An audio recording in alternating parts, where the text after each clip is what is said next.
This is what happened on the last episode of Color Culture. Dang.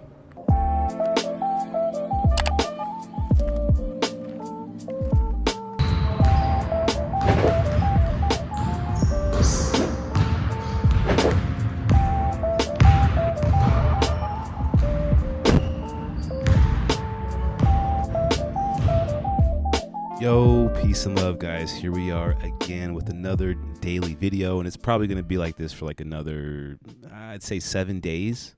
So shout out to everyone that's been watching consistently. I really do appreciate that. Next video won't be a basketball video, but the one after that probably will, and we're just going to keep rocking like that for a little bit. And hold on, let me get the beat back going. Let me get the beat back. There we go. Okay, so we got the Kobe 4 Protro Undefeated PE. This is a UA sneaker, and this pair right here is my reference point. This is the only retail one that I have, and I kind of base the feel off that Wisenard on all the other UA 4s that I do get. So let's just go ahead and take a look at these real quick. And I love it when they give me this little paper right here. I just put it back in the box, but it's cool that they, you know, I don't know where this came from. I forgot what this was a part of, but they seem to have a lot of these down there, and they throw them usually in the Kobe 4 boxes. So there's nothing wrong with that. But looking at these, I was like, yo, let me get them. And I believe this is actually a Devin Booker PE, if I'm not. Yeah, I did some research. It is a Devin Booker PE. And we're going to leave Devin Booker alone right now. He's got a lot of redemption to do. So, yeah, we'll just leave that be. But as far as the shoe, you know, the whole Flywire thing, the Flywire really doesn't. It's such a thin little piece of string that they put in the shoe. It really doesn't help with lockdown. And I've wore a lot of soccer shoes that have Flywire, like the Mercurial line, and the Flywire doesn't do anything. Like, I'll let you guys know that it doesn't do much. So the bottoms of these, it's kind of got that herringbone pattern. It works. It's nothing too crazy. And like I said, these are, I've never had anything undefeated, so I know these probably cost way more to get them because they're an undefeated collab, and that's okay. There's also the undefeated at the tongue. I'll show you that in a second. And these are not the max version. These are the XDRs, and that stands for extra durable rubber. You can play longer, and they're talking about outside. So I guess you could use these outside. I probably won't. I'll keep them inside, but I'll keep that in mind.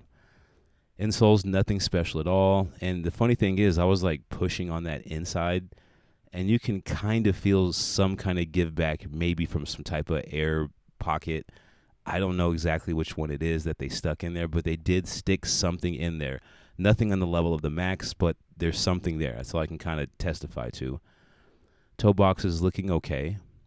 I really can't nitpick at that. And when it comes to basketball shoes and I do these performance tests, I'm not really looking at the aesthetics to be on point. The shoe has to perform, though. That's what I am looking for. So let's go ahead and jump to that.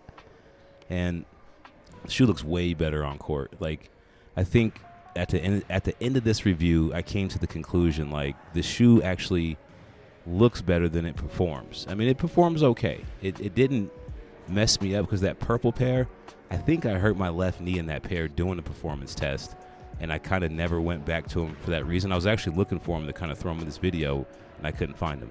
I couldn't stick the lace tips through that hole. And they have undefeated on those lace tips, and it's really, really thick, but I couldn't get it through there. I just thought that was interesting. I was like, well, what if I wanted to lace up to the top and not wear them like DeRozan? But, you know, it is what it is. They go on pretty easy. You're going to have to see this, me trying again. You're going to have to pull on the laces right on the forefoot right there. There we go, to get that lockdown. And fours fit really good to the foot. Like, on this particular pair, they gave you, like, a patented toe box and a mud guard on these. And that actually works for durability, and it didn't really take away from like the breathability of these. They still feel good, so the patent doesn't really constrict the shoe at all. I think it actually makes the shoe pop a little bit more. I mean, look at those. I mean, they look great on court. They look amazing on court. Performance, to be honest, I was a little scared. That's me trying to, you know, do the ankle roll test. And at this point of the day, I just completed the other sneaker that, man, I can't remember. I'm still getting over a little bit of sickness, guys. But this is sneaker 2 from the LaMelo lows. Make sure you check that video out. But, I mean, see, look at these things, man. They just look amazing on court. So at this point, I'm pretty, like, warmed up. I don't have to do any stretching. So I just pretty much dribbled, shot around, ran around, and then I got up out of here. I was pretty tired. But whoa. Okay, killer. Okay.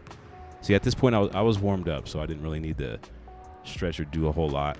I just kind of want to get a court feel for the shoe. Now, I think the Kobe 4 was really popular because they didn't try to do a whole lot with the tech or the silhouette of the sneaker.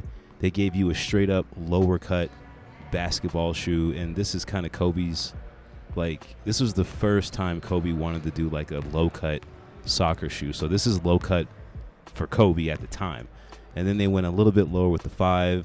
The 6, they kind of came up a little bit. The 7 was kind of down there, and the 8 is where they went the lowest. But the 4, the 3 definitely didn't look like this at all. It was a higher cut shoe, but this is the first low top sneaker, which I think set the precedent for everyone else kind of making low tops. Hence the LaMelo Ball sneaker. Like, there probably wouldn't be a LaMelo Ball MB1 low if it wasn't for Kobe starting the popular trend of making lower cut basketball shoes. If that makes any sense to you guys, I think it does.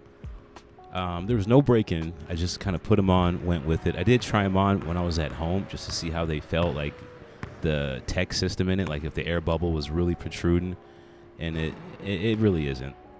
But will I ever come back to these again for a court? I probably would wear these again, but I'm not like, I would definitely take the Melo or a Kobe, probably a Kobe 6. The Kobe 6 is kind of my favorite shoe to just throw on and go to the gym. Like, man, these look really good. They filmed really well. I think that's what I'm saying. Like, they filmed really well. They made it easy for me to make this video. But shout out to the gifter for getting me these. Follow me on IG if you guys want to get a little deeper about where these come from and stuff like that. There's pictures and that sort of thing there. And yeah, there's a little grip test.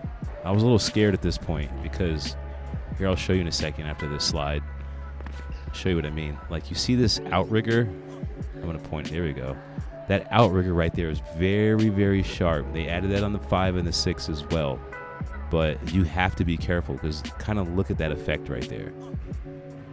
And I think that's what got my knee in that purple pair. And I probably didn't stretch as well as I should have. But just that kind of, you see how your foot kind of bulges over that sole? Just one thing to keep in mind. That's kind of one thing I was feeling on the court. And that's pretty much it, guys. So just stay tuned to the next video. Peace, love, and light. We will do another on-court after the next video. So just stay tuned for that. And stick with your boy. Peace.